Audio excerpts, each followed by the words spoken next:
Listen, we have a great show lined up for you. I'm your host, Kim Jacobs, better known as the Balance Doctor.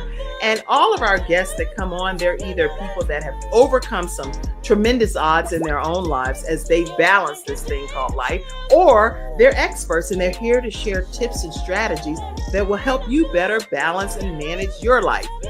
Grab your virtual seats and let's get ready for some real, relevant, and relatable content on today's episode of The Kim Jacobs Show.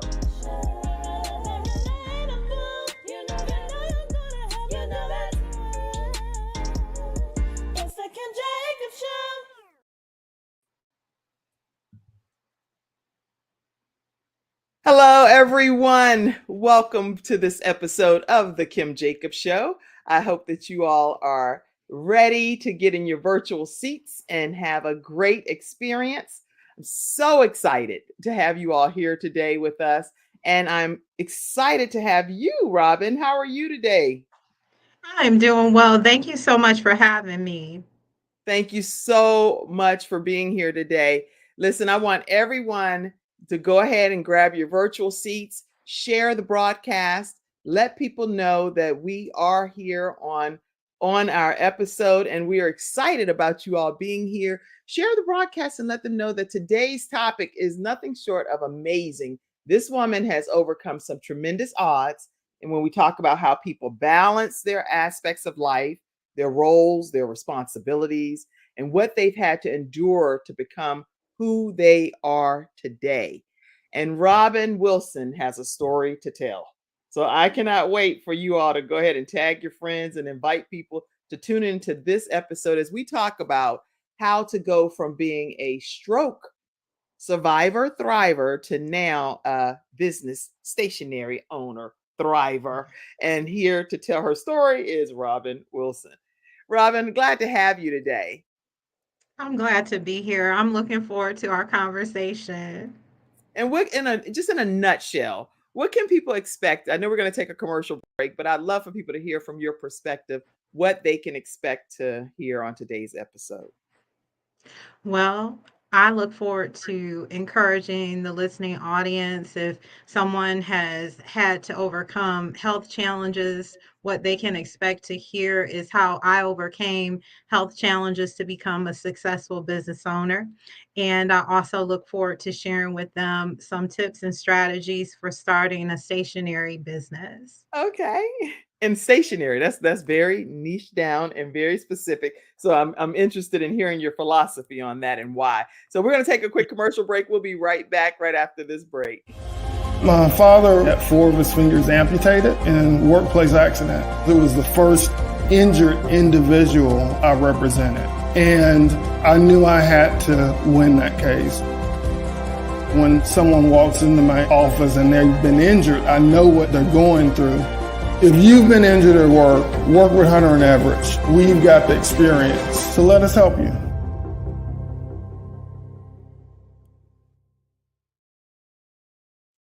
Yes, Hunter Everett does have the experience. Hunter Everett definitely has the experience, and they are eager to work with you. And whether it's a workers' compensation claim or wrongful death of a loved one, or even if it's something that is a disability situation, maybe you've even been denied before, definitely reach out to them if you're in the Carolinas area, Alabama area, or the Richmond, Virginia area.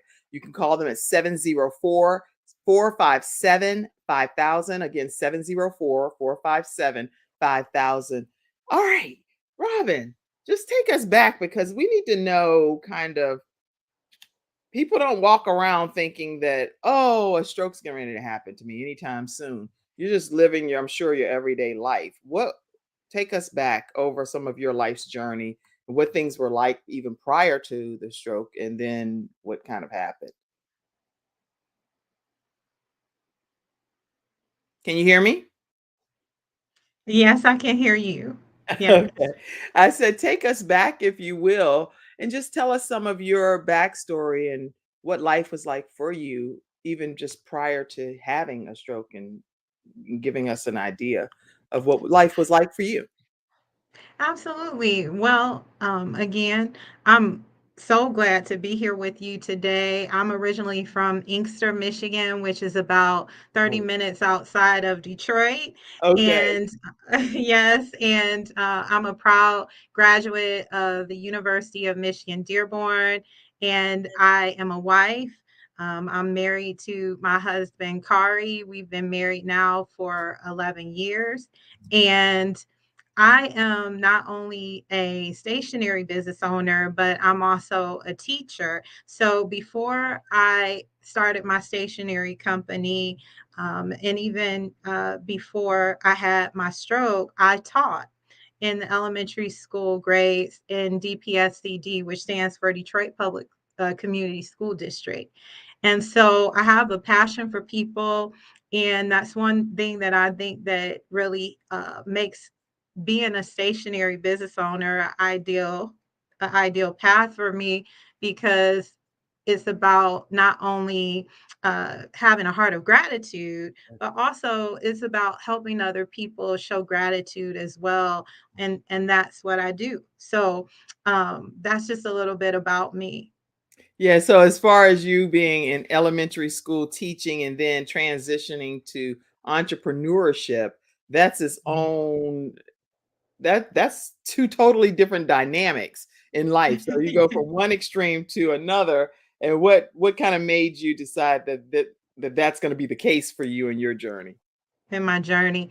So I actually came to the classroom as a social entrepreneur because when I was 22 years old, I started a literacy nonprofit organization to serve my community.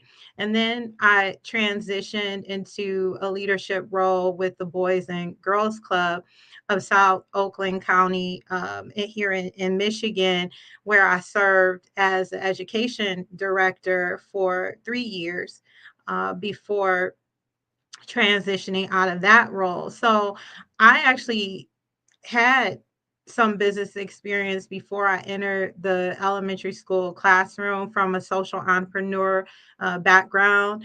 And the reason that I entered the classroom initially was because I really thought that just like I had made a difference in the community around literacy, that I could make a difference in the classroom. And while I really enjoy teaching in the elementary school classroom, I knew that after I had my stroke that I really needed to pivot. Mm. And I knew that I still wanted to teach, but I knew that I needed a different setting. And so last year I transitioned out of the classroom to pursue full-time entrepreneurship. And I haven't stopped teaching. I Oh, still teach never. part-time. I said, like I often say to people, once the teacher, always the teacher. But you definitely don't have to be a full-time teacher in an elementary school classroom to be a teacher. So I'm thankful that I get to live my dream of owning my own business, but also teaching part-time. That's a beautiful decision, and I love the way that you worded it. Once a teacher, always a teacher, because that's a part of who you are and it's embedded in you. So you're going to be teaching for the rest of your life. And that's one of the Right. gifts that God has granted you to be able to teach not only elementary school age people, but also adults and entrepreneurs and other people that are That's going to right. benefit from your gifting. So I'm excited about it. I can just see it all over you, even virtually. Sometimes when you're virtual, it's like, you know, I, I, I want to reach you, but I can't feel you over there. I can Yes. feel you through the whole screen here, and I'm just loving the synergy that's going on here. I'm excited about it. Yeah. So when you think of entrepreneurship, I know I think of resilience and determination. What advice would you give people that are here today that are just trying to determine I want to go in some direction in my life and I know that I have gifting, but where do I begin? Any thoughts? You know what? That's a good question. And I have dealt with that question in the past too. As you shared, it definitely takes resilience to be an entrepreneur. Entrepreneurs are risk takers, but we're also problem solvers. And so I think that one of the questions that you should ask yourself is what problem do you solve for people? Mhm. Because there's something that you solve for people in a way that maybe perhaps no one else does. And you have to figure out what is your secret sauce. So for me, um, I am a problem solver in the sense that when people think about me and when they come to me, they are looking for things. They know that when it comes to my stationery items, they're looking for things that are one of a kind. I'm known for creating designs that are not only vibrant and modern, but that are vintage. So I call it vintage mod, vibrant vintage mod. And so when you see my work, you know that it's mine, and that's how I think as an artist and as a entrepreneur who's in the stationery space. I think that you know that you found your niche. You know, Mhm. um, you found a way to stand out in the crowd. But for even if someone is not in the stationery space, figure out what it is that you solve for other people and that you do very well. And then sit down and write out your vision. There's a scripture that talks about write the vision and make it plain. It Yeah. comes from Habakkuk. And I think that that's always wise to do because we should always count the costs in whatever it is that we're doing. And definitely when you're starting a business. So surround. You know what? Just so you all know, and she'll come back in, but she's actually at an event that she's going to be speaking at shortly. And one thing she just said that made me tag someone is she said, "Find your secret sauce." And so when you're personally trying to determine what business works for you, even though she's in the stationery business and she survived a stroke, she is telling people find your own personal niche and how you can solve a problem for someone. And believe it or not, it's a specific gifting that's right inside of you that's designated for you to solve that person's problem. How do you all identify that this is going to be my focus area? Type it in the comment section. How do you know this is my secret sauce, as Dr. Lotus Roche often says?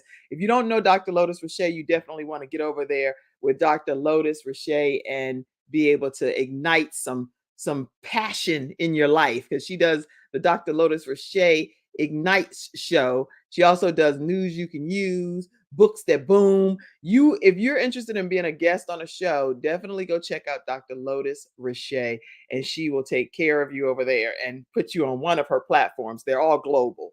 But what do you do to be able to identify what your secret sauce is when it comes to entrepreneurship and business? Because you need to know that in order to know what problem you solve. What problem can you solve? Even if you don't know your business name, your business anything, what problem do you solve for people?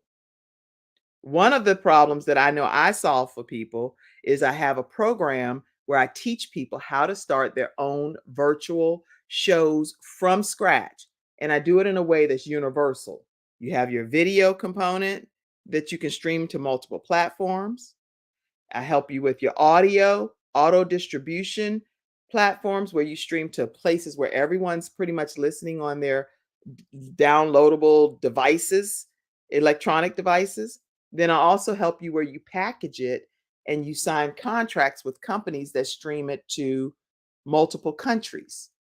So it's a universal service that I'm offering. I offer it where it's one price, one situation that's split amongst 5 individuals so that it's in bite sized pieces for a 6-week training, and some technical assistance is included in that training. You can't beat that with any kind of stick. So I know the service that I'm offering is tremendous value to the person that's receiving it on the receiving end. All right, so she's popping back in the back office. What we're going to do is take a quick, let me see. Did any comments come in? I'd love to be able to share some of your thoughts as we pull our expert back in, Miss Robin Wilson. I'm going to go to some of the comments that came in the studio audience, Robin. And don't worry if you have to go out and come back in. I know you have a speaking engagement today, and I'm quite excited for it as well. I know you're going to do a fantastic job. Uganda said, "Good morning. Good morning to you, Ugandi." And glad we have people tuning in from all different places around the country. So thank you for being here. Let's see. Dr. Lotus Richey said, "Hello, lovely ladies. Thank you for bringing this great show. Thank you." And yes, always count the cost. And she says, "Get in your secret sauce because you are the solution to someone's challenge." Yes, yes. And great question, Kim. Let's see. This is what we ask our business coaching clients, and we do a deep dive into their intentions. Yes, I can only imagine you and your team, you have a global team that works in that capacity. Thank you, Dr. Richey. We also dive into the intention that God or their higher source has for them. Excellent. Excellent. And someone else said, "Great advice as well so far." Dayron said that, "I really enjoy tuning into your show and viewing your interesting guests." Thank you, Dayron.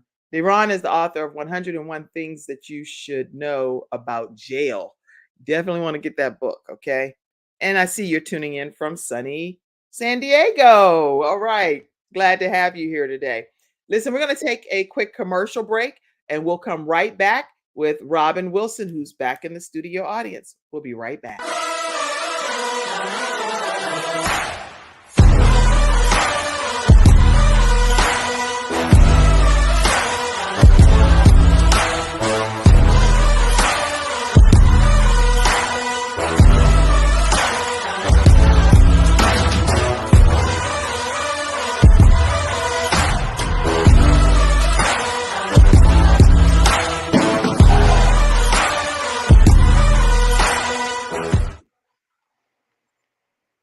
All right, everyone, and we are back with Robin Wilson. Robin, Yes. hey, I know you're at a speaking engagement, and so we're just glad to have you here today and trying to be on the move here. Listen, Yes. talk It to us. was meant for us to reconnect. Definitely, definitely. Now, Yeah. talk to us about the fact that there are some people that are trying to determine what their creative side is, and maybe they have a full-time job and they're trying to transition to entrepreneurship. Do you have any advice for people in that regard? I do. What I was going to share before we were disconnected was just that find your community.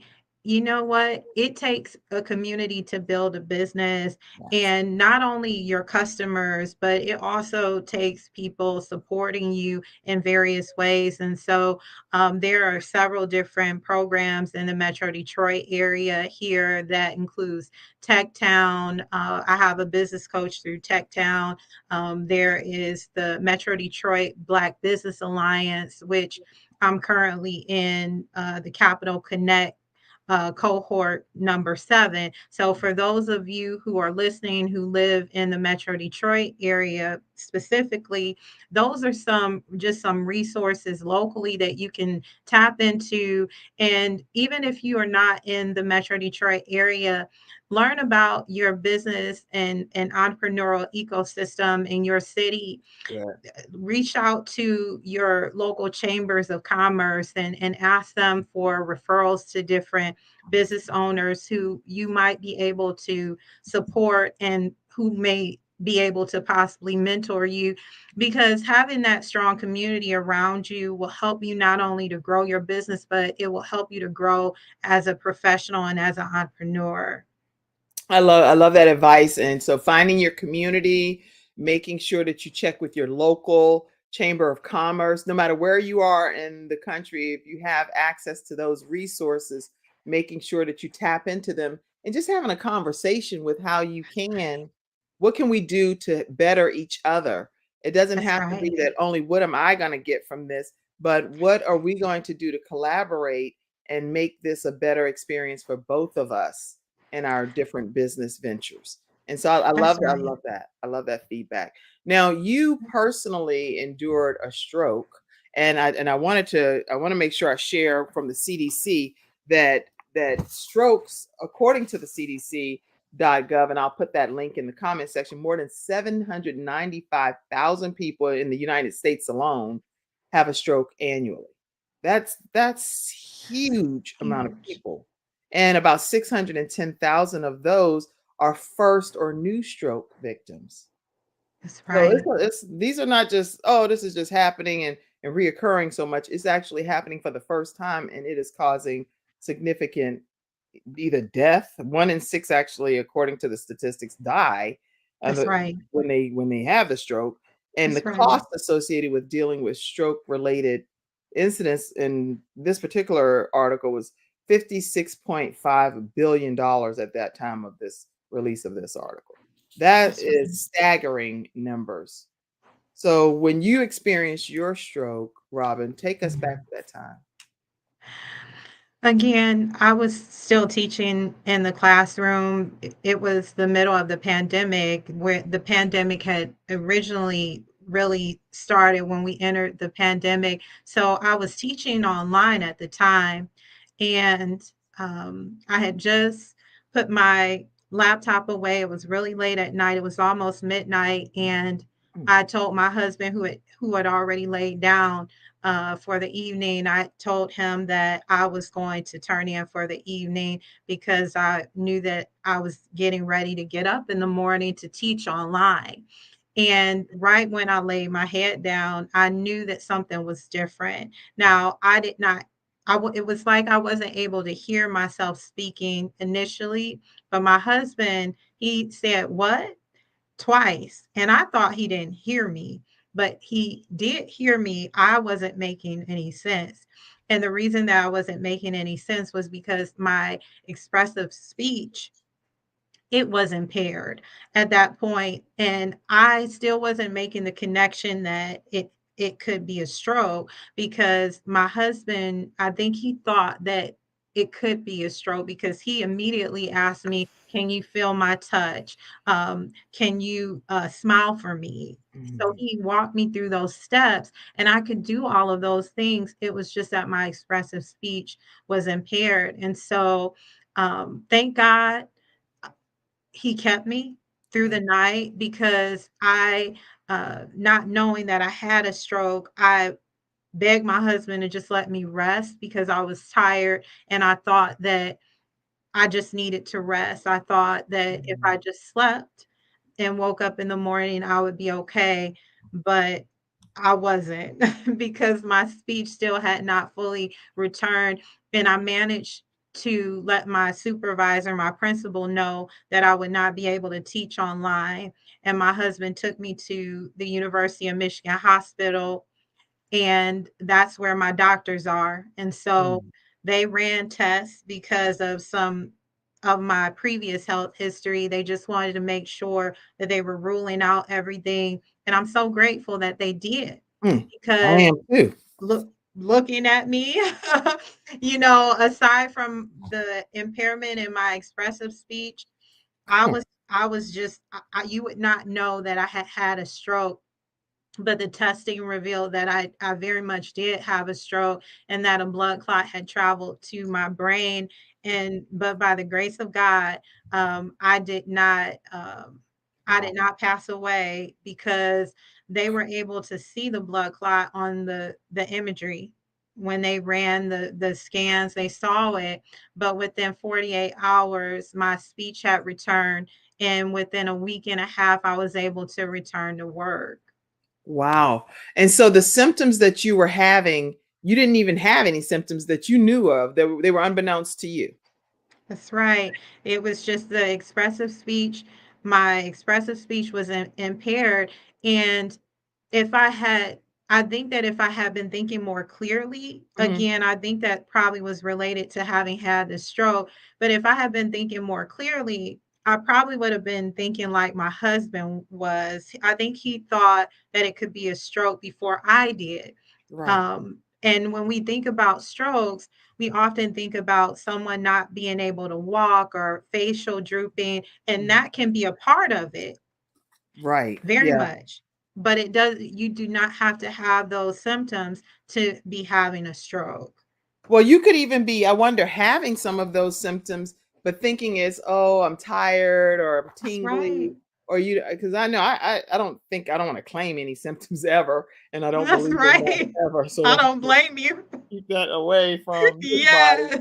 But at the end of the day, there are things that I know I personally associate with, oh, Kim, you just need to take a quick nap. You need to That's just right. rest or whatever. But hearing you speak about it, it may be some things that you just, as an individual watching this or hearing this broadcast today, that you want to possibly look into more and find out, why are you having those particular symptoms. In this case, according to the CDC, sudden numbness, face, arm, leg on one side.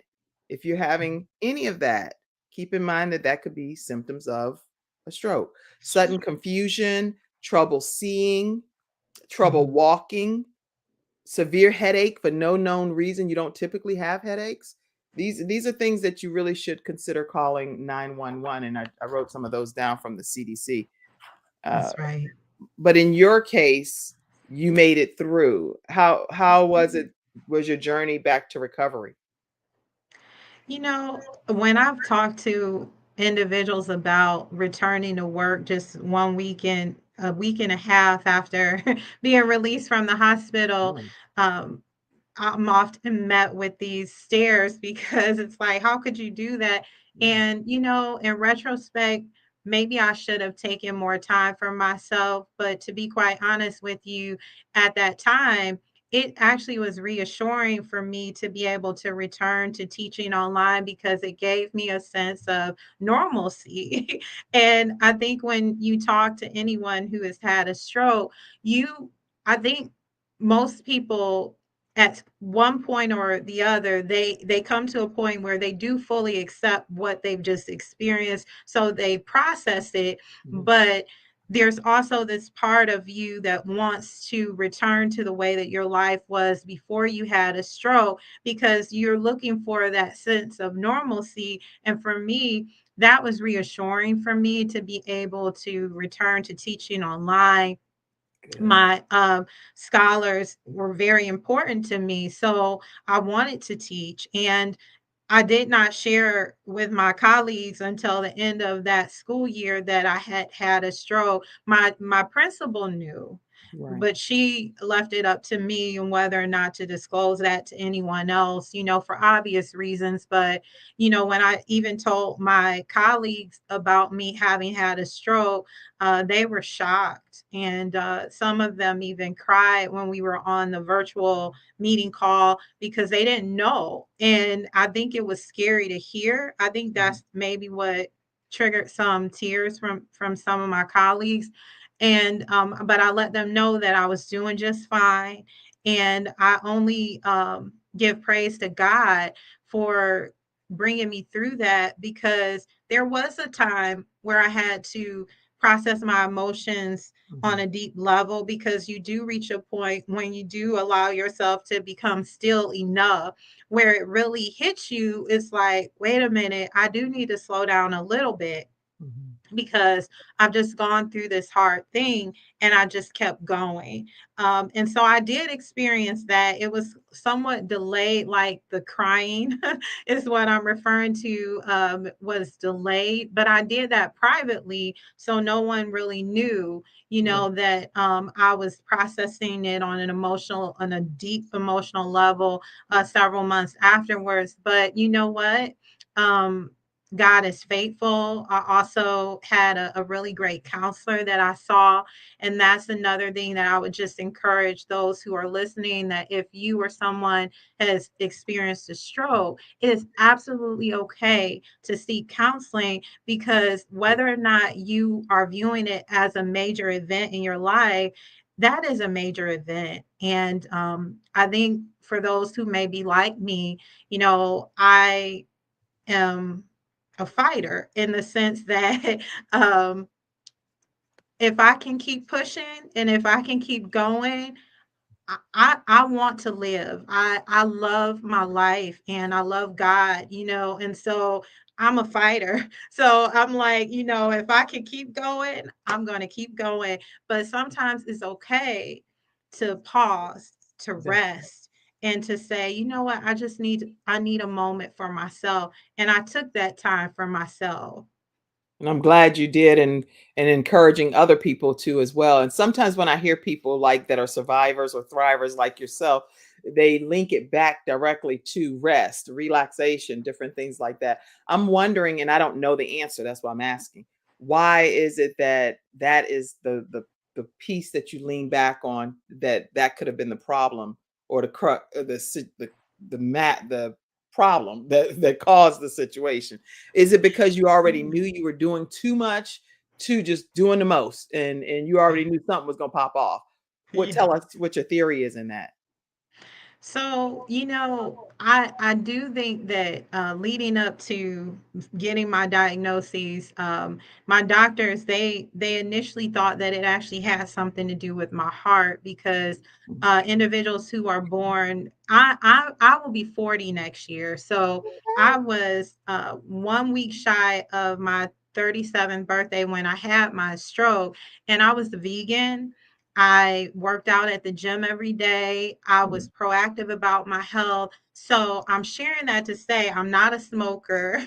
I don't have diabetes or high blood pressure. So my disbelief really came from a place of, but I'm healthy. I'm relatively healthy. Like everything that they tell you to do, You did it, I and I now you did it. still, wow, I didn't I wouldn't have even known that would have been your answer. So you actually did everything you were instructed to do. You considered Right. going into vegan, exercising, healthy as you could be, a lot of not non-pre-existing factors because you didn't Factor. have those, and you still experienced this. That's right. And Huh. my doctors, they believed initially that it had something to do with my heart because individuals are born with what's called a PFO, but and that's like a tiny hole in your heart. Mhm. But in most people, it will close during infancy after birth. But Mm. in some people, it doesn't always close, and it doesn't typically cause you any issues.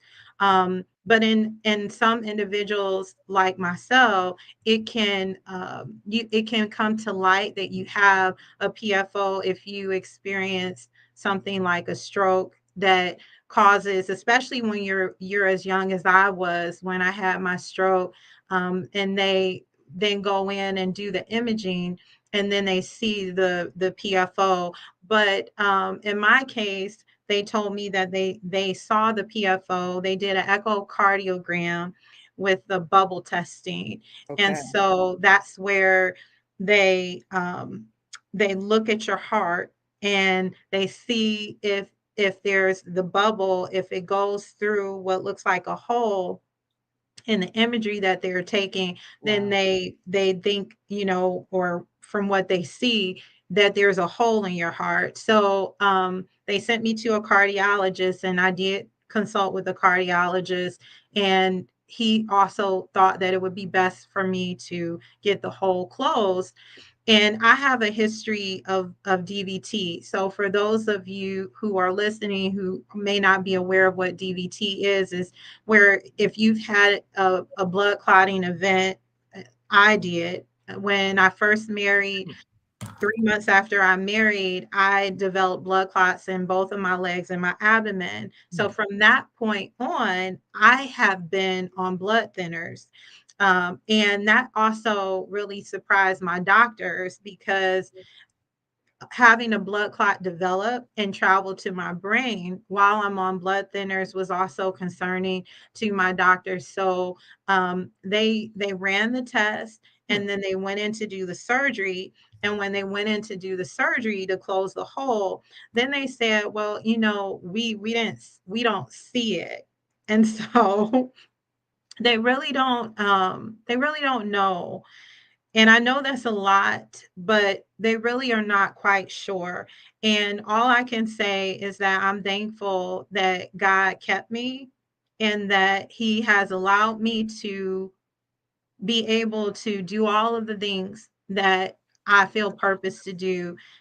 2 months after I was released from the hospital, I gave a keynote speech. And and no one knew that 2 months prior to that I had a stroke. My So goodness. Mm. God is good. And what I tell people is that if you have breath in your lungs, you Yeah. have purpose.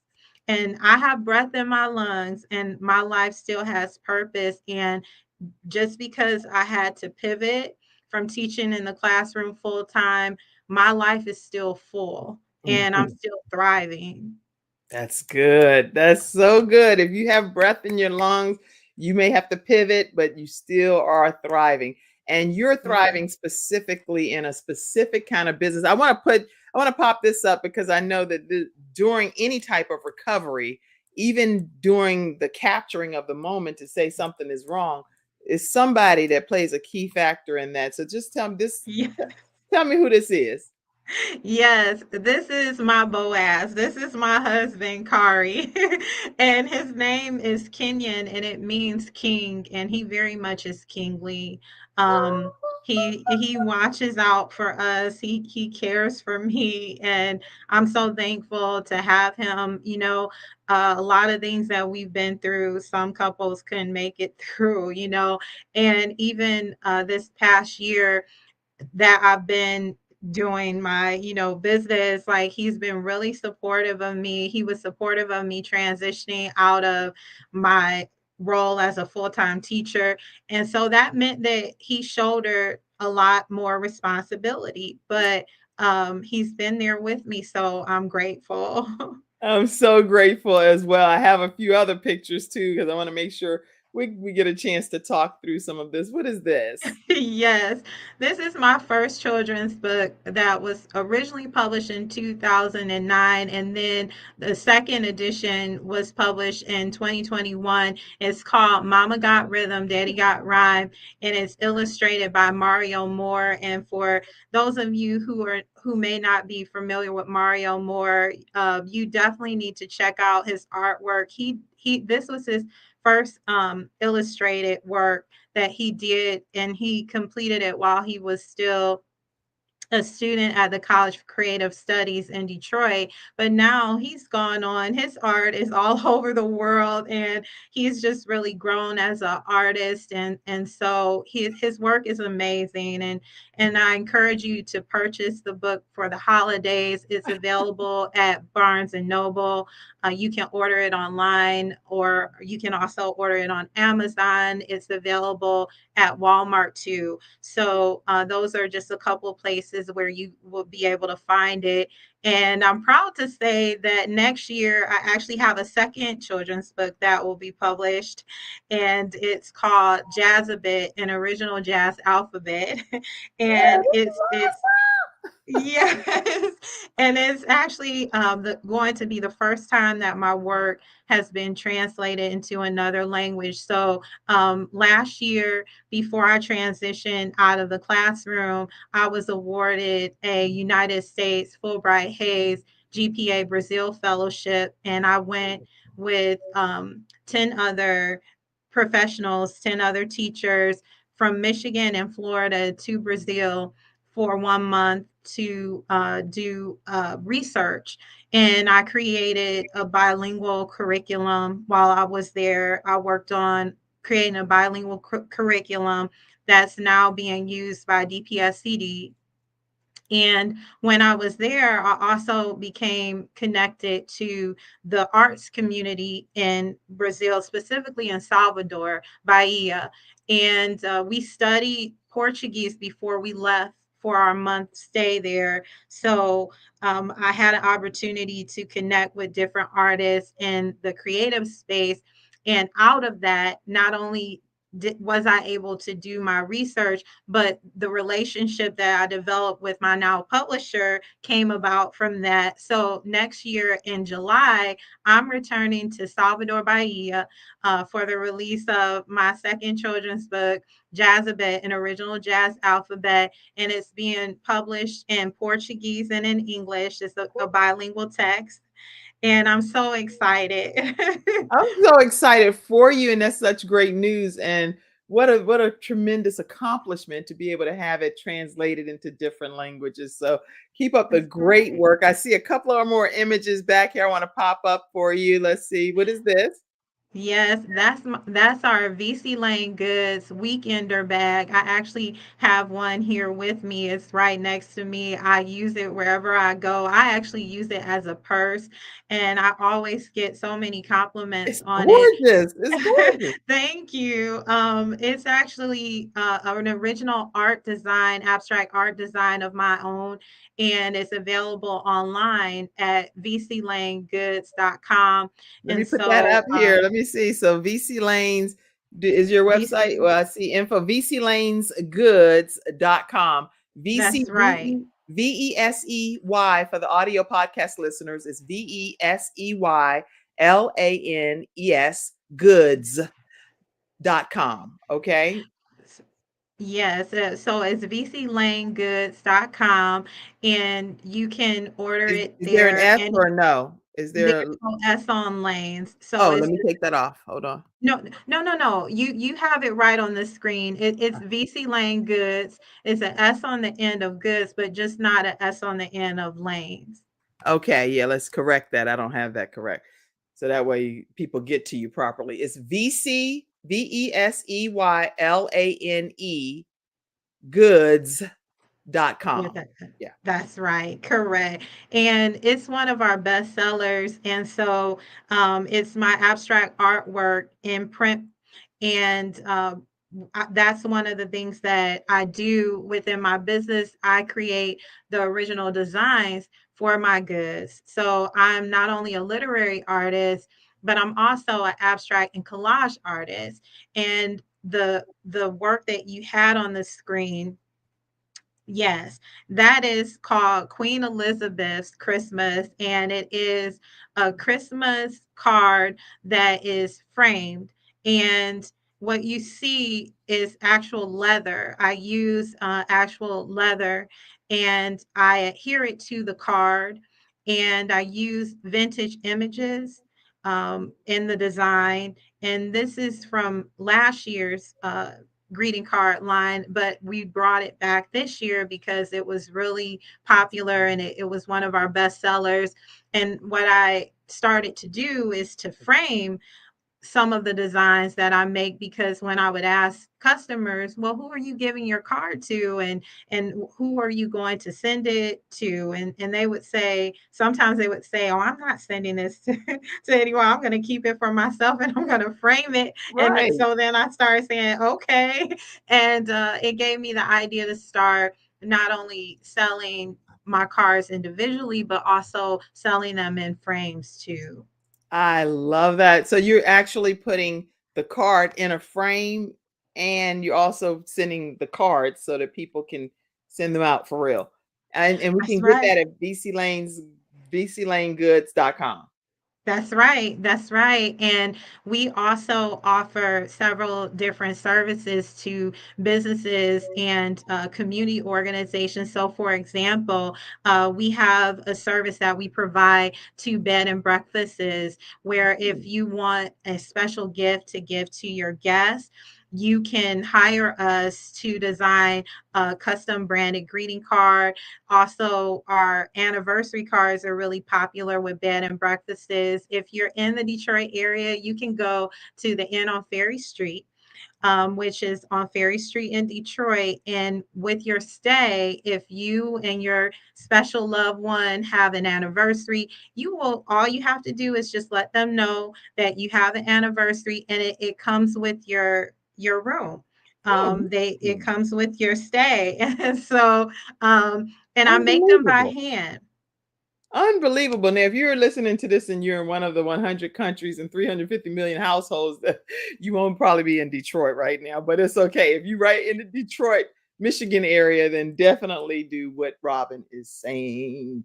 All right. That's right. And even if you're not in the Detroit area, but if you have a special place that you like to vacation, a bed and breakfast, tell them about our company. And if you really love our cards, reach out to us. We would be more than happy to work with you and provide that service to the guests that you serve. That's outstanding. Outstanding. Listen, I want to make sure you all know too that our program, which comes on Monday through Friday at 11 o'clock a.m. Eastern Standard Time, it is only thriving through contributions from community members and viewers like yourselves, audio listeners. You can Cash App Kim Jacobs Inc. if you're interested in supporting the broadcast. And you can also go to paypal.me/Kim Jacobs Inc. We have Venmo at the Kim Jacobs Show, Patreon membership, you name it. Any way that you want to give towards the program, please do so. And there are no dollar amounts that are too small or too large, because everybody always say, no dollar amount too small. There ain't no dollar amount on my glasses. There's no dollar amount that's too large either. So go ahead and pour into the broadcast, okay? We're going to take a commercial break and come back and hear a closing comment from you, Robin. You have been nothing short of amazing and sharing your information. And I know you have a speaking engagement, so we're going to honor that as well. Hey, I do know before we take a break that there's somewhere that's one of your bucket list items, Senegal, West Africa. That's right. So what makes Yes. that be on your bucket list? Tell us that before commercial break. Oh my goodness. Before I was accepted for the Fulbright Hayes Fellowship in Brazil, when I was at the University of Michigan, Dearborn, I was the first African American female from the Dearborn campus, because there's three campuses. So I'm noting that it was from the Dearborn campus to become a alternate candidate for a Fulbright GPA fellowship to Senegal. And that year, they did not pick anyone for Senegal. I don't know if it was related to funding, but I have had that desire to go to Senegal for quite some time. It's a francophone country, and there's so much rich history there. And I point out it's a francophone country because I used to teach French kindergarten, French Mhm. at the Foreign Language Immersion and Cultural Studies School in Detroit. And so that's why I wanted to go there, because there's so much rich history and they speak French. And this final picture before we take our commercial break. Yes, this is a picture that was taken by a beautiful young photographer that I've known since she was little, Alyssa White. Or I should say Sutton, because she just got married just like 3 months ago. uh, uh, Congratulations, Alyssa yeah, Sutton. yes, Alyssa Sutton took this picture of me in Ann Arbor, Michigan. We were at one of my favorite bookstores, and I just really appreciate her. She's Aw. awesome. Awesome, awesome. Listen, we're going to take a final commercial break and come back and hear a quick closing comment from Robin Wilson. We'll be right back. Why learn about health when you can experience it? Experience it in beautiful Florida in February 2024. Join us for 3 days of integrative and intensive health and healing education and empowerment with the expertise of the following Healthopedia author, speaker, and facilitators. The world-renowned homeopath and acupuncture physician, Dr. James Marinakis, 4-decade health coach and holistic nutritionist, Dr. Joe D. Bear, and others such as Kimberly Meredith, Dame Doria Cordova, Rex Sykes, Dr. Gary Sanchez, Jamie Kerr, Serena Brown-Travis, and more. Experience daily morning walking and yoga, interactive participation, panel discussions, and more for your own epiphany of health. Get your tickets now.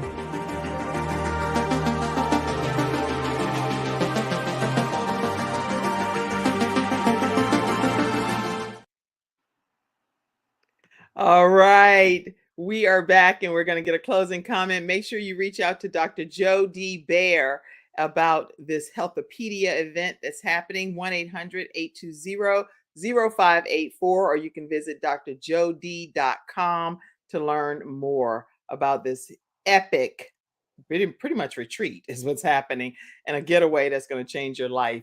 All right. Tell us a closing comment so you can get out of here and go do a bang up job at your speaking event. Thank you. Well, first, I just want to say thank you for having me on and for allowing me to share my journey with your listening audience. And for the listeners, I would just say, if there's one thing that I hope that you take away from the conversation that we've had today, is just that, sometimes we may experience hardships in life. There may be things that we have to overcome. But again, I'm going back to what I said earlier today. If you have breath in your lungs, you have purpose.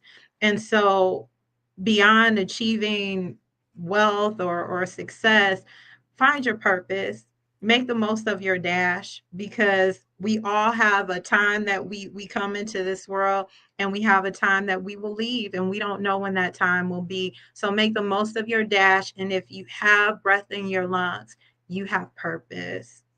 Awesome. What's your topic today when you get ready to go speak in the next 5 minutes here? I am going to speak to the Rotary Club of Dearborn about my travels back to Brazil. They invited me to come and speak, and I'm going to perform my poem for them. And I'm going to share with them about my work around literacy in the community and why I want them to partner with me for the Brazil trip. Epic. Go bang, knock it out the park. Have a great one, everybody. See you tomorrow at 11 o'clock a.m. Eastern Standard Time. You're awesome, Robin. Go do your thing. Thank you for tuning in to today's episode of The Kim Jacobs Show and for being in the virtual studio audience. Your presence truly does make a difference, and I look forward to you bringing your friends and family to join you in the virtual studio audience Monday through Friday at 11 o'clock a.m.